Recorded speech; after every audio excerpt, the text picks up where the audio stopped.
Hello and good evening, everyone. Thank you for joining us on another edition of the Leaders Dojo. And my name is Chee-Seng. Let us know where you are tuning in so that we can say hi to you. My guest for tonight is a very, very special person to my eyes because he actually created he created a how should I call it, a human being diagnostic program. Okay, we'll ask him later how he calls it, but he created this program which I felt was really, really interesting because I'm very interested in training and self-discovery and tools of that sort. And when I connected with him on LinkedIn and I saw what he was doing, I was thinking, wow, this is amazing, right? This I sort of knew where the tool came from, but I have never seen what he was doing exactly. So that was really interesting. Right, but before I get too far ahead of myself, let me just do my introduction. My name is Chee-Seng, as you know, and I'm a content writer. I'm also a content writing trainer and a thought leaders coach. So if any of you are saying, what should I do? You know, how do I build my profile? Well, that's where that's my job basically, right? I help people with that. And some time ago, about a year ago, I joined a few of my friends and we started the Communications Leadership Academy. And the reason before this is because we come from different backgrounds, right? Cafe is from a training and coaching background. Andy is from a strategic comms background. I'm from a content strategy background. Shen-Feng is from a digital marketing and branding background. So, but what we realized was that leadership, communication, and branding today is very interlinked. It's no longer like the last time, where each discipline could stand by itself. Today, these three are closely linked together. If you want to do branding, really successful brands come from culture, and culture always comes from leadership, right? And part of leadership is communication. You need to know how to communicate your brand values to the company, to the market. So these three things are really linked together. And that's why we found that we had this very similar mindset and approach. And we started this training outfit where what do we offer? We do training for leadership, communication, and branding, obviously. But we come from this mindset, right? So when we teach on leadership, or when we teach on communication, or when we teach on branding, we always have that backup where all these three is linked, right? So that the people we train have this very a deeper and stronger foundation for doing any of these three subjects. All right, so that's where this show comes in. That's because for the Leaders Dojo, this is something that I'm very passionate about, leadership. And every second and fourth Tuesday, I come on with a very special person. And every show has had a special person, and I'm very glad that they have agreed to come on to my small, tiny little show and share their great insights, right? And today we have the great Pete Pereira. I've actually met him only once in my entire life, and only had a conversation with him for about 20 minutes, but we've been connected for over a year now on LinkedIn. And I find that this man has an amazing mind, right? And he's got some great values, and especially when it comes to leadership and teamwork, the sort of values and the intelligence and the knowledge and the insights he brings into this space, I think is really, really, really valuable. So, okay, enough of me talking. Let's just go into our introduction, and then I'll bring Pete on.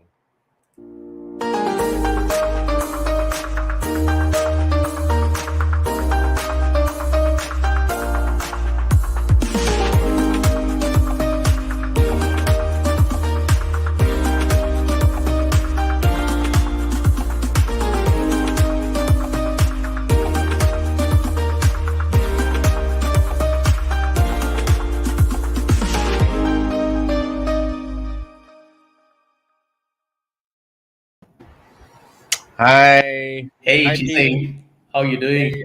I'm good. I'm good. So, everyone, please say hi to Pete. Give a shout out to Pete. Oh, what's the echo over there? Hi, everyone. Okay, let's say hi to a few people here. Danny, thank you for joining us. Uh, and thank you for joining. Winston, that is actually All the a way from very Toronto, Canada. fascinating name. Fabulous. Uh, Daryl was actually a name I actually put for myself long time ago when I was still a kid. And what happened? I Why decided did you opt not to Darylify yourself? at some point I decided I'm already very westernized, so Uh-huh. I need to rediscover my Chinese roots. Oh, okay. Okay, I, Yeah, I, I think that's a pretty cool reason. yeah. So Nothing against you, Winston. I think Daryl is a really good name. yeah, And it you is. Yes, just I missed I out on I, the I culture. really like the name Daryl. So, but yeah, I just felt a bit disconnected to my roots. So I thought, okay lah, let's not make my very Western self become even more Western. Hi, Jesse. Good to see you. Oliver, hi. And okay, Winston says hi. Hey, Winston. Hey, Angie, thanks for joining us. Right, so okay. Uh, why don't we start like this? Pete, why don't you tell us a little bit about yourself? Why have you gone all quiet on me, Chee-Seng? My mic has gone dead. Oh, for a while now, but that's okay. You're Okay. back on now. All right, all right. Oh, technical issues tonight. Okay, do you want to know? Do you want to know professional details about me, or do you want to know intimate details about me? Okay, whichever you're comfortable with. Okay, that's for the all our listeners who have joined us. Really, thanks very much for first of all for inviting me, Chiseng. Hey, And glad to have you on, man. yeah, and I'm really flattered by the introduction you gave me. Uh, Very few people call me special, with the exception of my wife. And occasionally, my cats like to make me feel that I'm special, but I know they don't really mean it. So, professionally, yeah, I began my career in sales, but before that, yeah, actually before that, I was in copywriting. I was with an Hmm. ad agency, and the reason why I went into sales at first was because I was really scared of being in sales. So I was a farmer rep for many years, and I sold antibiotics, I sold medicines for migraine, I sold asthmatic products and stuff like that. And much of my career after that veered into key account management. But in virtually any role that I took on, I Hmm. somehow or other ended up in people development. I ended up listening to people's problems, uh, Hmm. ended up facilitating or brokering peace between people, uh, building teams and stuff like that. So, a lot of it veered towards the human side of work. And Right. when I look back on that achievement, I can understand why that is so. Because I come from a family of 10, Hmm. four boys and six girls. I'm number 10 in my family, the youngest. Okay. And out of the 10 kids in my family, six of us have ended up in people or people related work, and that Hmm. is largely down to my mom, who was a school teacher, and Hmm. pretty unusual for the time that she grew up, in that she taught the boys to cook in my family, and my dad taught my sisters how to mow the lawn and do stuff around the house. So This we had is such a perfect story for International Women's Day today, man. Gender so equality, yes. yes. So up to now, I still cook a lot. I really enjoy cooking. Um, just set up an orchid garden near my office. And yeah, so my personal interests apart from work, people, is in gardening, in cooking, Mm. and keeping myself fit. Ask me why I keep myself fit, Chee-Seng, Now, why do you keep yourself fit? so that I can continue eating the way I do. And you're a good cook, so I'm sure you enjoy eating. Absolutely. So, I mean, tell us a bit more. How did your mom's influence, lead you all into this people-related work? In what way would that be? Oh, that's a good one. There were times, Chee-Seng, when I was growing up. See, and we were not particularly well off as a family. But there were very often occasions when I would wake up and there would be some strange people in the house, So, and I was very young at the time, so I didn't quite figure it out. But later over the years, I found out that many people who were at my house for a few days turned out to be people who were runaways or getting away from a domestic situation, and they go to the Oh, church for help, and the church sends them over to my family. wow, So, and I think, if I trace it back, that's probably where it began, where the desire to work with people, to, repair relationships and so on. That's probably where it started. wow. So, your family was somebody. I mean, a family that is well known to be like very warm in the community. Would it be fair Yeah, to say that? I would say so. They were my parents. They had a really great spirit of service. Mm. Especially people who were underprivileged.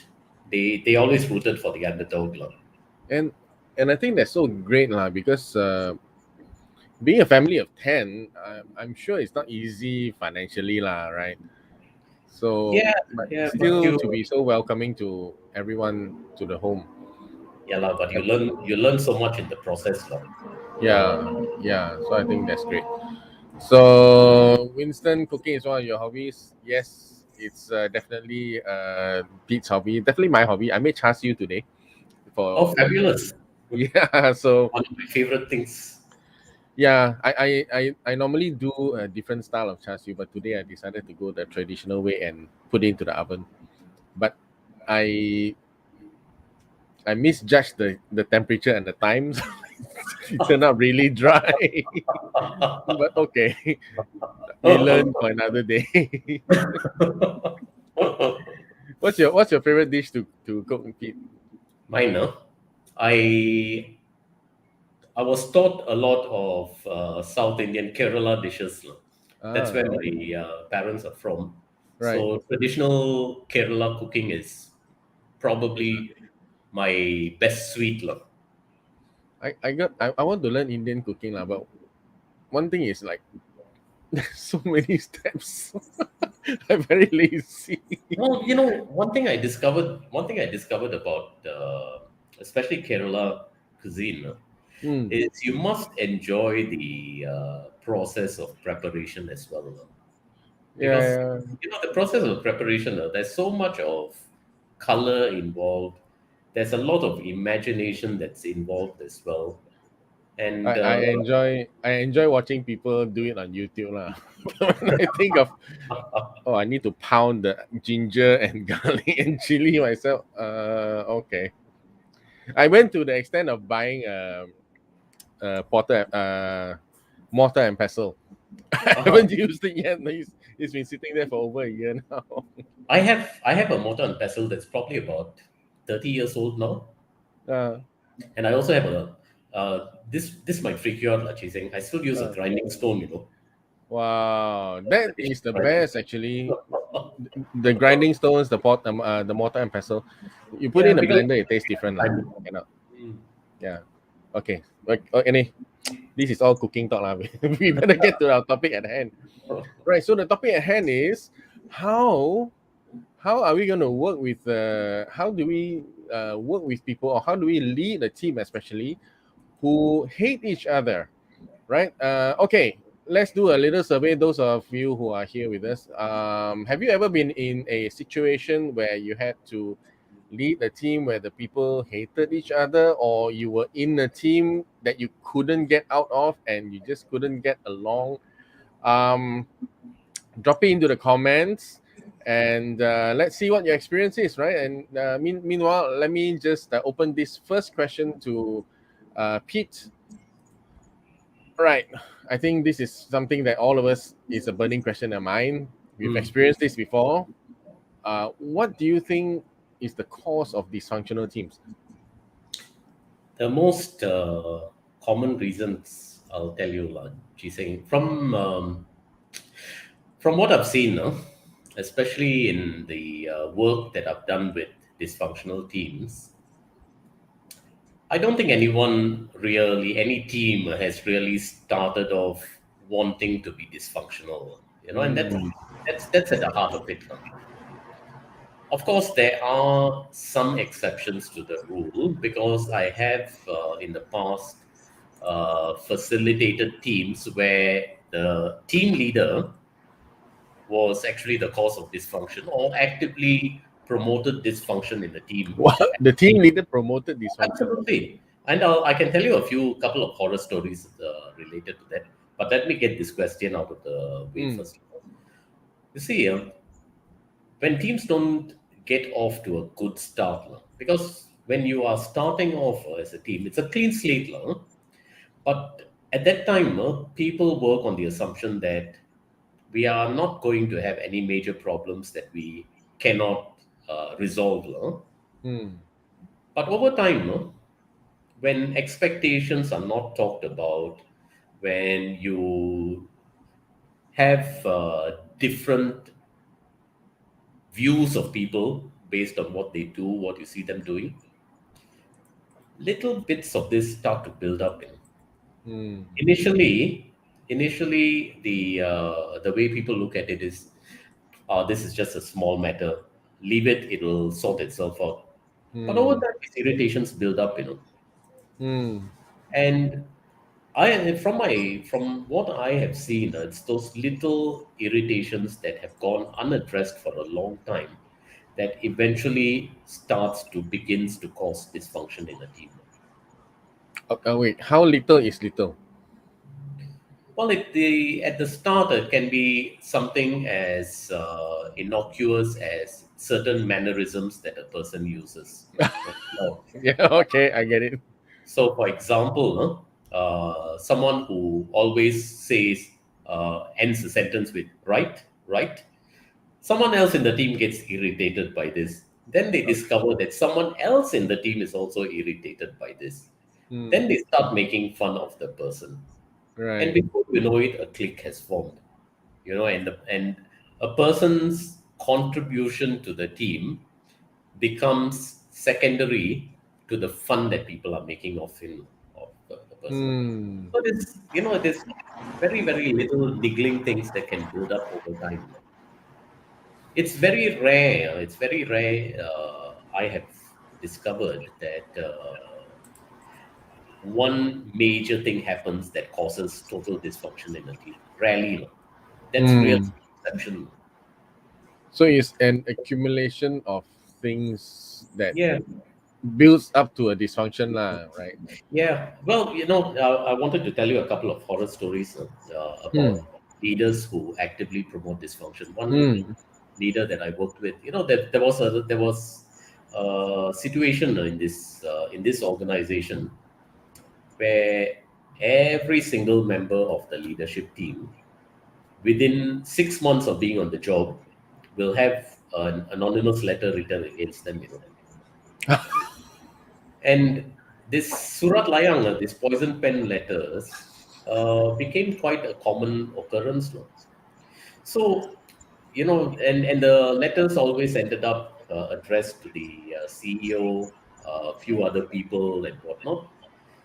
And years later, Chee-Seng, when it was discovered that the person who was behind all those poison pen letters was the CEO. Oh man, the So CEO. exactly. So the CEO in this case was using those poison pen letters as a means of exerting a hold over each of his team members. And you tell me like, how dysfunctional is that? I really cannot brain it. I mean, as the CEO, you want your teams to work, right? Why would Yes. what would drive him to do that? Well, the CEO believed that keeping people at arm's length and making sure that they did not answer back or did not pose too much of a threat, in turn secured his position.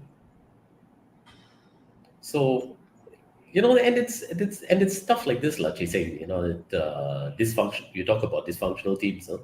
That is, and that's one of That the is quite minor far out of my capacity I to know. Yeah, understand the world lah. So I, I myself I'm very influenced by something that David Ogilvy said. You being from the advertising background, you might have heard this. You know, he said that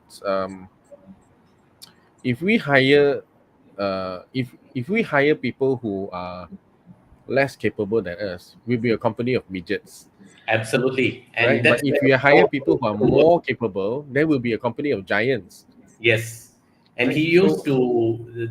Ogilvy used to, whenever a new manager joined the organization, they would get this stack of dolls. hmm, So you open up the biggest doll, and then you'll find a smaller one there and the smaller one yeah, there. So people will naturally be curious and open it up, and they'll find about 5 or 6 dolls. And the very last one is this message: if we hire hmm, people bigger than ourselves, we will become a company of giants. If we hmm, hire people smaller than ourselves, we will eventually become a company of midgets. hmm. So I was freshly out of college at that time, and his book was one of the first books that I read. So that has stuck with me. And when you tell me this story, I'm like, okay, very far from my worldview. I'm not able to comprehend. But okay, never mind. Let's go on to our next question then. Uh, so so I'm curious, what drives your passion in this area? Because I've been in dysfunctional teams before, either as a member Mm. or as a leader. As a leader, I don't. Okay, maybe dysfunction is too harsh of a word, but as a leader, I have been in charge of teams that are personally very difficult for myself because of the character difference. For example, I'm somebody who is more logical, inward inward looking, and I have a team member highly capable but loves drama and very outgoing, right? Mm. So and that became very annoying for me, and it's difficult for me to hold back myself and my opinions, just to keep the team working. So it's always difficult to be in this kind of situation, and I can't imagine what it's like for you being a trainer and coach, right? Trying to mediate these kind of situations, like that example of the team, that is not a dysfunction. But if you're really talking about dysfunction where people are just not cooperating or sabotaging each other, Mm. that's tough. So what It drives your is. passion? It sounds a bit corny, lah, she's saying, but no, the fact is, I uh, I took this up. I took this up because I'm driven by wanting to build meaningful relationships amongst people. Hmm. When you talk about the topic of dysfunction, I mean, I have never been able to. Well, I can understand it, but I've never been able to quite comprehend it. Lah. Why you would want to spend 8 hours, 9 hours at in a workspace and not enjoy the time that you are there, no? Because Hmm. so much of what we are about, we are social creatures. Yeah. We long for interaction, and many of us have the mindset that who we are at work and who we are at home should Mm. necessarily be different. I do not subscribe to that view, though. Mm. So I think it is possible. It is very, very possible to cultivate good working relationships with Mm. people that we go to work with, and improve those relationships, build those relationships, Mm. and have coming to work. Keep that as a really good experience first, because it takes up so much of our time in a day. Yeah. That is why that's important to me. And I guess also I alluded to it earlier, the experience of growing up in my family, Mm. and how I was influenced. Mm. So yeah, so stuff like that matters to me. Mm. Mm. Just now the story you're telling about yourself being a person who's logical, who's pretty straightforward. You like to address things head on. If something is not right, you'd prefer to have it out with the person. And then you have a colleague who is a bit more emotional, maybe No, I'm actually more inward reflective. reflective. Yeah. So I normally don't like to have it out with people. Mm, So I'll normally I'll just take it as much as I can, and then if I really can't, then that will be the last resort lah. But the other person, she's emotional. So and she's the type that's she's very capable, but when she faces an issue that needs to be thought through, she won't.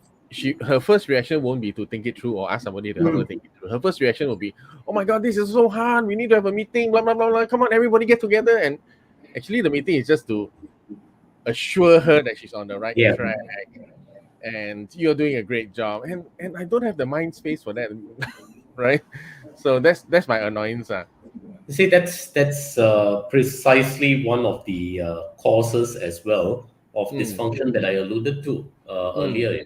The little things that build up, because we are all built quite differently. yeah, Some of us are a lot more, driven and direct and whatnot. Some of us like to do things in a more organized way. We like to get things done. Some of us have more of a proclivity for relationships, for building mm, relationships at work. Some of us are more idea driven and so on. So when these styles come together in the workplace, we tend to gravitate towards people who are fairly similar to us now. mm, And then people who are quite different from us, we tend to, keep a healthy distance from them, yeah, or, only interact with them slightly.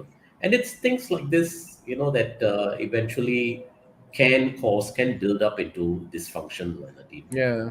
I realized that uh her view of me is probably I'm incompetent because I don't function in the same way that she does, right? I don't have to be I don't portray myself as effusive and dynamic and things like that, which she can relate to, Yeah. right? So I mean I'm not placing blame on her, right? I'm just saying that I agree with you. Different people have different expectations, and to her, I might seem incompetent because I don't function the same way as her. To me, I see her as annoying, even though she's very capable. But end of the day, my thinking is we need to keep this team together because it was a volunteer. It's a volunteer committee, right? Ah, okay. So we are not paid, so we have no incentive to stay together. So my thinking at that time was, okay, I'll take it. Right, as the leader, I only have two choices, right? I ignore the annoyance, or I Hmm. confront the annoyance. To me, I felt confronting the annoyance is not going to go anywhere, lah. Right? It's just me saying I'm annoyed at you. It's not about the Yeah, work, right? So I yeah, just take it, lah. absolutely. And you alluded to this earlier when we were talking about people that we don't get along with. Hmm. You know, quite often people ask whether it is possible to be effective at work even though you don't have a healthy personal relationship with someone. Which actually goes very well into our next question, right? What makes the team work well together? Is there an ideal model? And maybe we can talk a little bit about the methodology that you have created also. Well, I focus a lot on helping a team to get things right Mm, at the time that they form. So, it will involve things like using profiling tools that I've developed to help people understand what it is that drives you as an individual. mm, And after you have understood yourself, to then try and find out what it is that drives your colleagues as individuals and collectively.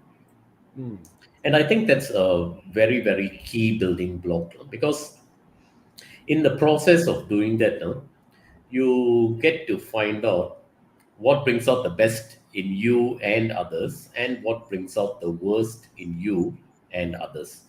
Because quite often, people do not talk about, when they are in a team, they do not talk about what it is that irritates them. mm, They do not talk about what they expect of a leader. How do they we surface things, issues when we are unhappy or uncomfortable with something? mm, You see, that when you discuss all these issues right at the start, there's no emotion involved. mm, There's no baggage, there's no experience, no emotion. So you can pretty much uh, anticipate all those possible stumbling blocks, mm, the things that could work against you liking a person or getting along with someone. And as a team, have a very frank discussion about, when these kind of issues come up, when we are unhappy with something, how do we go about resolving it? First of all, surfacing it and then mm, resolving it. Because mm. when you don't have the issue on hand, you will approach it with a lot more objectivity and candor. Okay. The I key have a part. follow-up question on that, but let's go to Winston's comment first. A team would comprise of different perspectives and personalities. Getting each member to contribute and work in synergy would ensure the team achieves the common objective. Yeah, so I think that's what you've basically very similar to what you said just now. It is the team objectives. With Hmm. Chee-Seng, I look at things like team goals, alignment, Hmm. objectives. Those are the fairly basic stuff. It's not too difficult to get that right. Love. Yeah. Uh, So my, but my follow-up question would be, uh, back to my experience last sharing. I'm also curious to get your opinion on this. So right at the beginning of the year, I set out what I wanted to achieve in the organization lah. And I was the president at that time. And and I did make it clear that okay, we are here because we are a volunteer committee, right? This is a not for profit organization.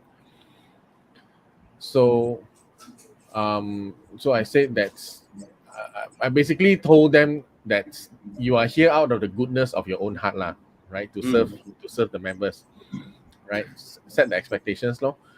Um, and these are the things that we want to achieve, right? And so when the drama comes, um, I find it.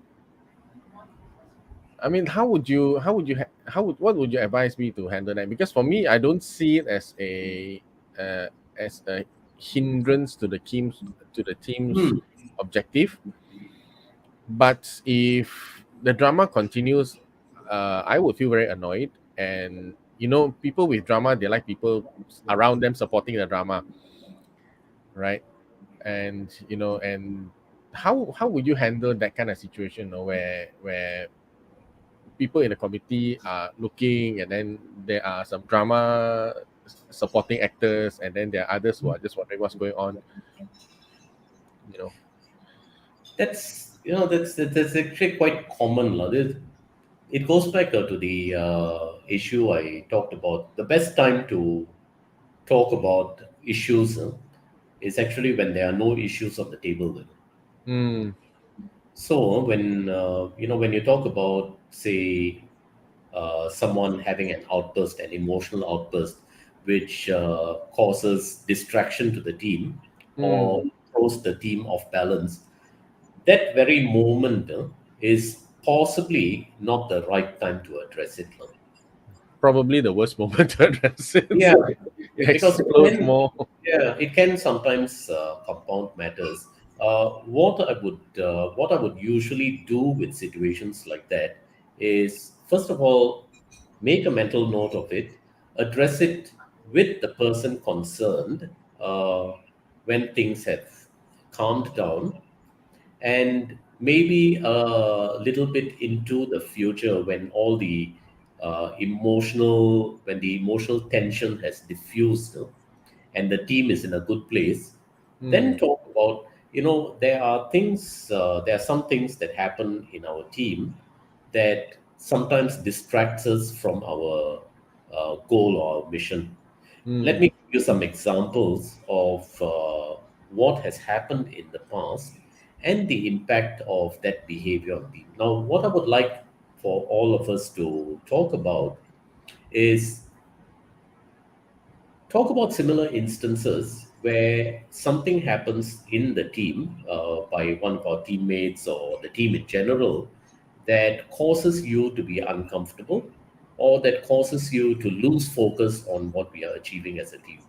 So Mm, get everyone to put, so that the person does not feel that this whole conversation is aimed at her. mm, It allows everyone to talk about their likes and dislikes in working with the team, right. and then as people express it, ask them, okay, when a situation like this happens, ideally, how would you like to see it resolved? Mm, So one person starts, someone else contributes to it, builds on that, and in no time you will find that of the issues that you have that are on the table, there mm. will be two or three working solutions that you can adopt for when a similar situation arises in future. Do you recommend doing this on some kind of regular basis? Well, for a start, I would highly recommend doing it at the time that the team is formed. Mm, For precisely the reasons I mentioned earlier. When you do it right at the start, there's no emotion, no history, no baggage, uh, no burning issues to address. So people can look at it with a lot more objectivity. mm, Now, Chee-Seng, that also impacts on the question of relationships, and mm, feedback. mm, I've found that in many teams, certainly in the context of Malaysia, we find it very difficult to give feedback that is constructive, feedback that is maybe difficult to give to a person. yeah, and I think also we our idea of feedback is to basically scold people lah. To a person. But when you look at it, Jiseng, it's not that people do not have the skills to do it. I find that more often than not, we what we lack is the habit of giving feedback, and Mm, because most of us associate feedback with exactly what you said, like, it's about mm, scolding someone or telling them that they've done wrong. And I have a very very simple method for teams to get into the habit of feedback. For 3 months, whenever you get together as a team, all you focus on at the end of your regular team meeting, all you focus on is pointing out instances in the past month where a colleague has helped you achieve something or has done something for you. Because when you do that, first of all, the energy of the team is totally different. mm, And in the process of doing that, people start to get a lot more comfortable with hearing from each other. Over time, Mm, this is what will happen. When something needs to be addressed, when someone has let the team down, for example, they are more likely to start drawing attention to it themselves before the mm. team does. Oh, And this is very much like the what do you call it, the five love languages, right? So where five love languages, where Gary Chapman, by Gary Chapman. uh-huh. So okay, that's another thing. But the foundation for the five love languages, one of the concepts in the book was that everyone has an emotional bank, Hmm. right? And uh, so like I have, you have an emotional bank with me. I have one with you, right? So if I didn't deposit any positives Ah, into your okay. bank, I, Hmm. I don't have the right to withdraw. So right. So if Yeah. if your bank with me is empty and I withdraw it, like I did something wrong, I give you unpleasant feedback. Uh, Finish line. It's going to be in negative territory. Yeah. You'll need an overdraft then. And if I'm not willing Only to very accept kind the people will overdraft, give you you overdraft. know. Usually they'll give you what for. Winston has a question. Yes, How would Vincent. you manage groupism within teams? Vincent, can you tell us a little bit about groupism? Do you mean cliques? Right. So yeah, Winston, why don't you drop in a comment to clarify further? Do you mean cliques in teams? Hmm.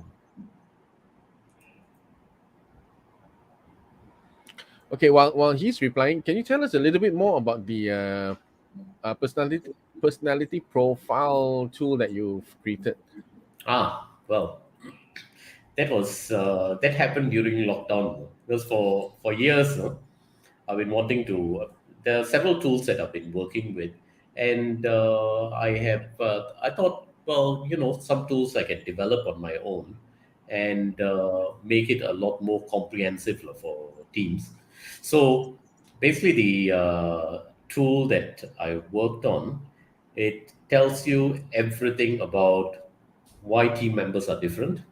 Hmm. It tells you about what it is that each team member is good at doing. So, for example, when you have decisions that require an operational mindset, who in the team Hmm. is best suited to do it?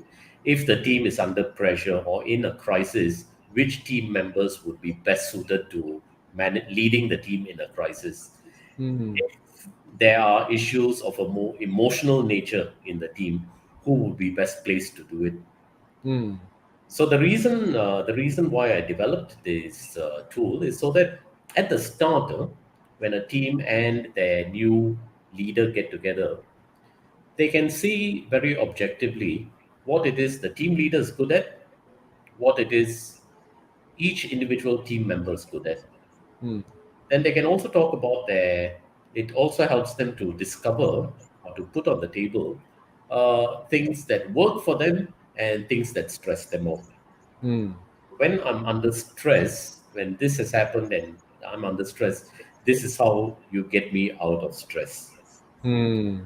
So you use this tool Hmm. as a way of comparing how, in similar situations, different people behave, different people in the team react Wow. to completely similar situation, I, and that I, allows. I I would I would recommend you read the five love languages. That is really good. Well, I'm working on something at the moment. Hmm. I'm working on developing a comprehensive questionnaire, Hmm. diagnostic about on psychological safety, Hmm. because there are so many aspects to psychological safety, and I've been following Benjamin Clark's work on it, on the 5 stages from the most basic to the advanced stage of psychological safety.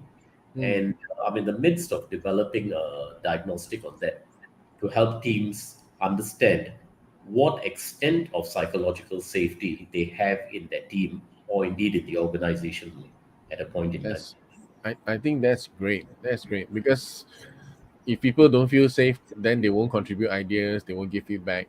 I think it's amazing. And that's a large cause of dysfunction. That's one of the ways that you spot dysfunction in a team. Mm. Chee-Seng, I Yeah. was going to ask you, share with you about Mm. some of the less obvious factors Mm. of dysfunction in a team. Mm. Because the way I see it, teams that bang the table and all that and say that they are unhappy with something, those are the easier ones to handle because you know what you're dealing with. Mm. In many teams that I have worked in, uh, dysfunction sometimes appears quite hidden. It's not as obvious because people simply keep quiet about it. Mm. So here is one very simple method, no? One very simple tool. No? At the start of a team meeting, no? Assuming people have gotten to know each other and whatnot, ask people to talk about what they enjoy or what they value in each person in the team, Mm. and then listen to how the feedback comes out. If you Mm. get feedback that is very top line, if you get Or feedback that is lukewarm. very level, Mm. exactly, that means the state of relationships in this team is still fairly lukewarm. Mm. And sometimes you might find someone, a member of the team, receiving backhanded compliments through this exercise. So things like that, it is all simple things like that that will tell you a lot about the state of a team and will help you discover uh, different types of dysfunction in a team. Yeah, yeah, yeah. You're right. I'm the chairman of my church committee this year, and this is a new year, and we are only just restarting the services, physical Mhm. services. So, and I'm the first year doing this. So I actually wanted to do something that you said just now, right? So I didn't want to just all be about the work. Hmm. So I wanted to take the first meeting to just everybody has a piece of paper, and then we pass it around and write on that person's piece of paper what I appreciate about you, right? Uh, Excellent. so that would at least get us all started in the right footing, right? So instead of I'm annoyed at you because of this, and this thing about you, just it's grates on me. At least we just set our minds on that. But unfortunately, we got caught up in the business discussion. We didn't get to do that. But I think I would want to do it at the next meeting, lah. Yeah, now that you mention it. Okay, back to Winston's question. Yes, groupism is about clicks. All right. So By I'm going to make an assumption here, Winston, that by groupism you mean cliques in teams. mm, So I'll answer it from the perspective of cliques within the team. Well, first of all, having cliques within teams is not always a bad thing, mm, because it's quite natural that sometimes in a team you enjoy the company of some people more and you enjoy the company of others in the team less. Now, it becomes a problem if groupism or the cliques is starting to impact on the way people interact and work together, then it requires action. So, for example, if the team has an agreement that, let's say, if I have a particular project on, everybody else in the team chips in regardless of whether it is their responsibility or not. If the operation of clicks in the team does not enable things like this to happen, then certainly you must address it. And the way I would address it is, first of all, by helping people to understand why it is they have clicks to begin with. More often than not, for example, in the tool that I was talking about, or indeed any assessment tools, when you use assessment tools, you will quite often find that people who share a similar profile are in one particular clique because they see the world in the same way, Mm. Their views on what irritates them or what they enjoy also tends to be the same. So when you Mm. show them the reasons why they are in a clique, rather than telling them the clique is bad, and the reasons why other people are in another clique, it begins to create some understanding between the two. And Mm. that's really what you should aim for to address the problem of groupism, Mm. as well as to highlight them. And then you can slowly start to introduce why that groupism, how that groupism is affecting the team workload. Mm. But I think the starting point should be about helping people understand why it is there to begin with. Right. Then you can work through it with Absolutely. some good discussion, like what the tips that you Yeah, give just now. because you already have the basis for understanding it. So that's a good way to start. Lah. Yeah. Yeah. Okay. So final question for tonight. If I'm a leader of a group of people and these team members can't get along with each other, well, then how do I save this group? And how do I get them to work together well? Recently, I had a recent case of gosh, this was a highly dysfunctional team. So my wife Helen and I were brought in to address the issues in this team because we were told the brief that was given to us was that the team leader was the cause of the dysfunction. But when we worked on that, we developed an assessment to get deeper into the root of the problem.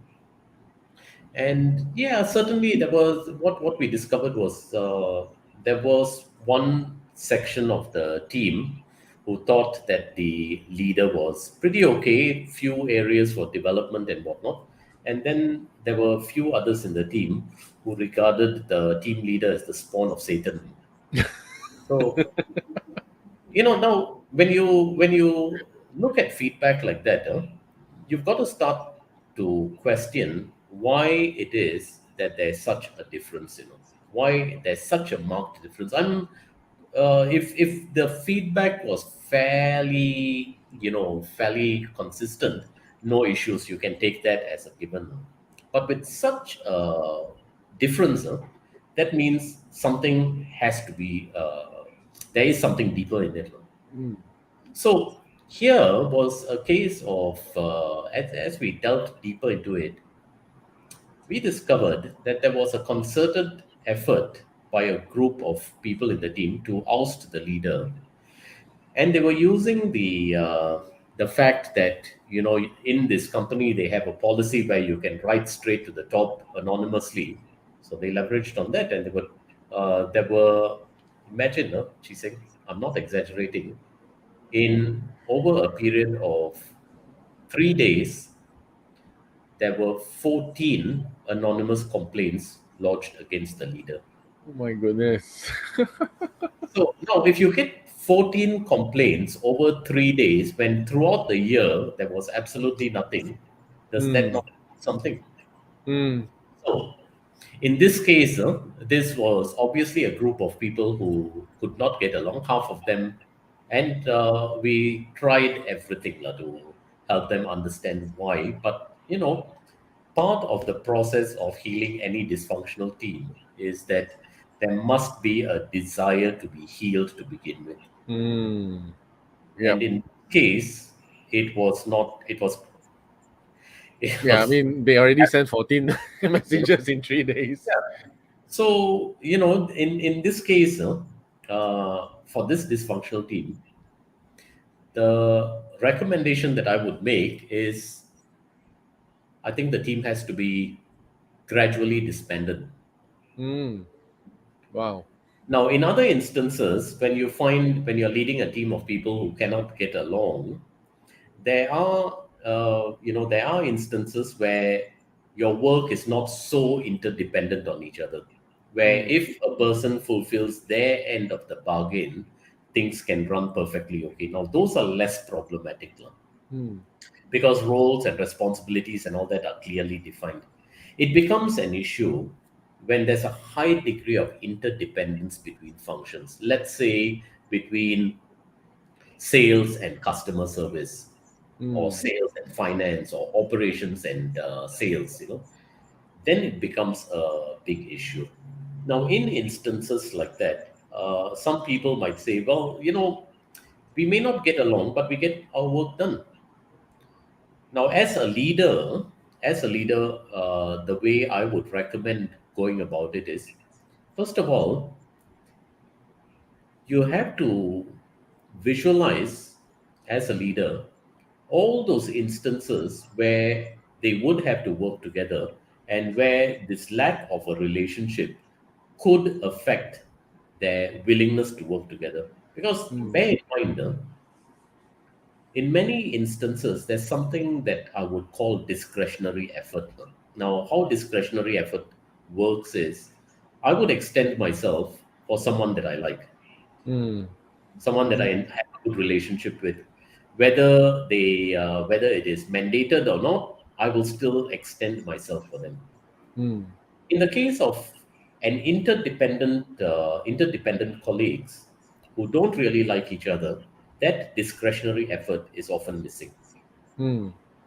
So my role then as a leader would be to highlight all such instances where discretionary effort between them will come into play, and tell them, look, okay, when something like this happens, how are you going to react? Will you extend support to this person whom you do not like? Mm.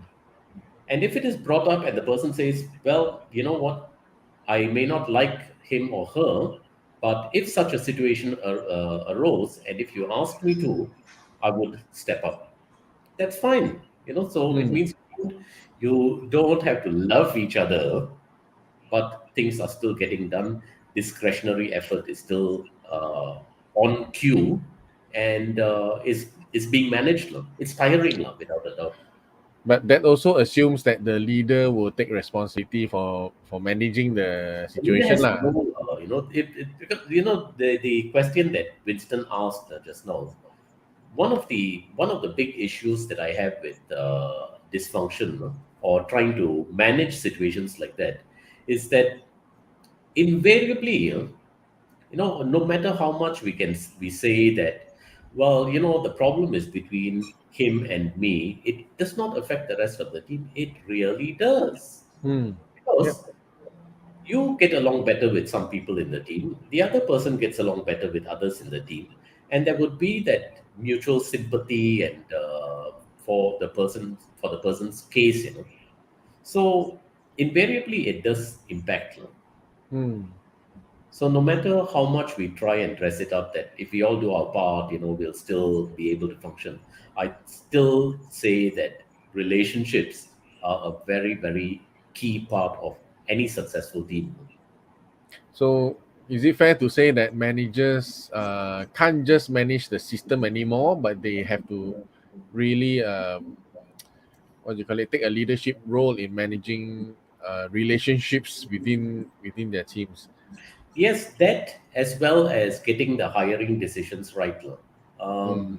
I can give you a very simple strategy that I've experimented with from this is 2000, and that I experimented with about 12 years ago, and that's proven to be pretty effective. It's a simple strategy.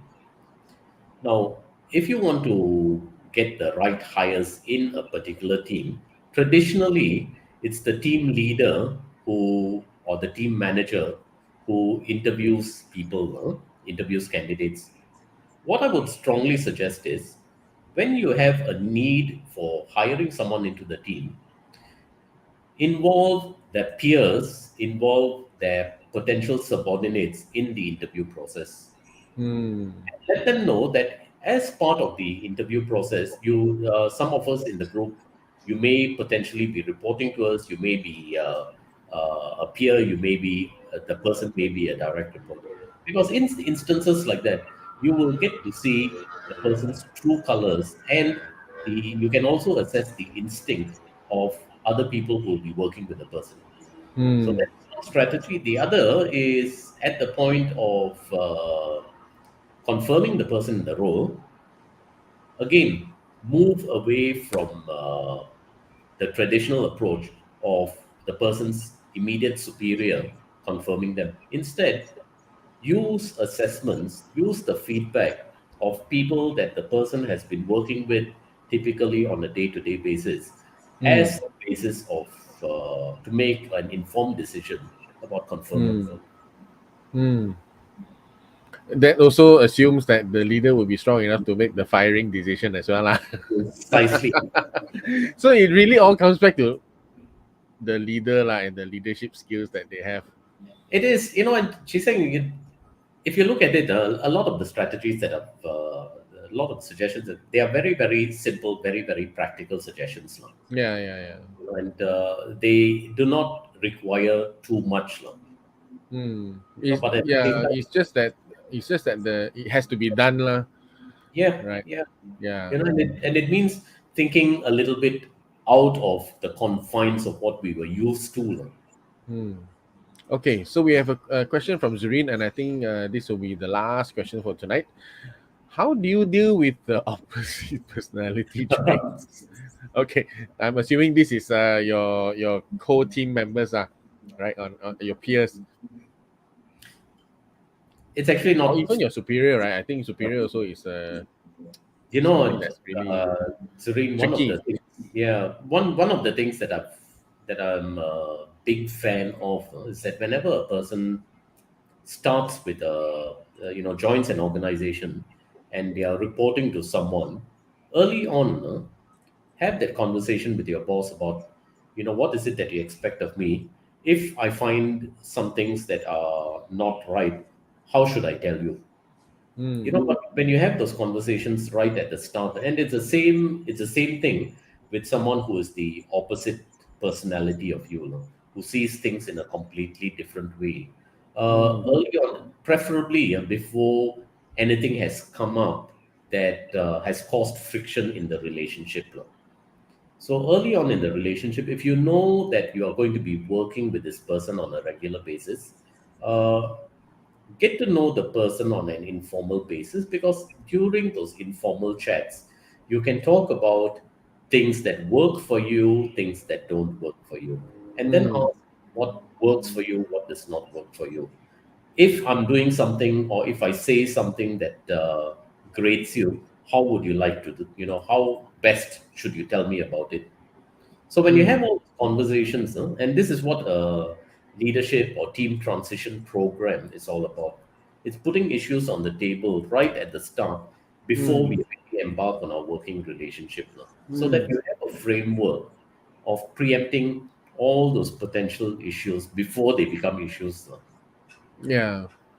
So the thing that is on my mind after hearing you speak for the past 1 hour is really about being open in communication, being honest in communication, and don't wait until it's too late, or until or don't communicate at the wrong time, when the fire is hot. Yeah. But what is on my mind is that I think very often as Asians, we always have the assumption that he should know what, she should know what, right? Yeah, and that is that's absolutely true. We now try and take a step back, and try and understand why that mindset of he should know, why that comes about. It comes about usually because what that is saying is that the way I think, the way I feel is right, and the way this person feels or the way this person is acting is wrong. That's the basic Mm. thing that needs, and So that's the surfacing hidden that. assumption when we think like Yeah, that, lah. exactly. So that's the one that has to be surfaced first of all. To Right. So asking the person, okay, when you say that he or she should know, what is it that he or she should know? And then probe a little bit further, because just telling the person no, the way you are looking at it is wrong, it does not help. So Yeah. trying to get them to understand, to articulate what their real motives are or the way they think is a lot more effective. Lah. Yeah, and as Winston said here, being transparent and nipping any issues in The the button, bud before it can fester and becomes worse. Yeah, absolutely. I think that pretty much summarizes a lot of what you have shared today, Pete. Okay, so we are at the end of the show. We're actually a little bit over time. So what's your key three key takeaways that you would like to share for us tonight?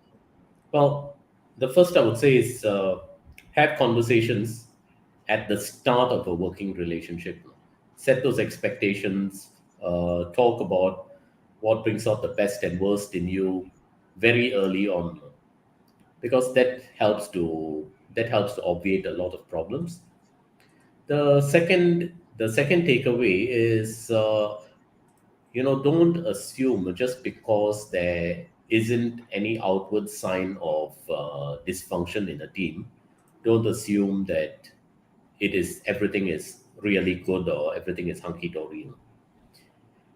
The third, we actually did not get to cover it.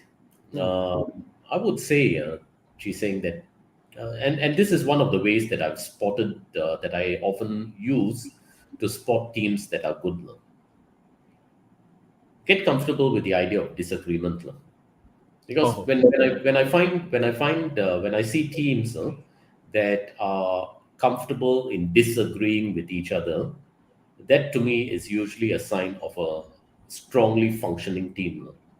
So the third thing that I would say is uh, try and get comfortable with the whole idea of disagreement being a way of building relationships rather than hmm. breaking relationships. Which makes a lot of sense because in every family there are disagreements, but we learn how to live and and love each other despite. But that's absolutely true. We have our differences of opinion. We maybe don't talk to each other for a few days. Then those emotions are still raw. But after a while, when we start talking again, we may not address those issues directly, but it's there at the back of our minds already, Hmm. that we have learned something from it, and Yeah, that it brings us closer to the person. yeah, actually it That is, does. that's exactly the Eh, principle. yeah, and I think you're really right because I think sometimes we get so caught up that we shouldn't be fighting, but excuse me. But I think fighting is unavoidable. It's impossible that we don't irritate each other. But Mm, like what you said, the important thing is what we're going to do after that, right? yeah, Yeah, and I think I really agree with you.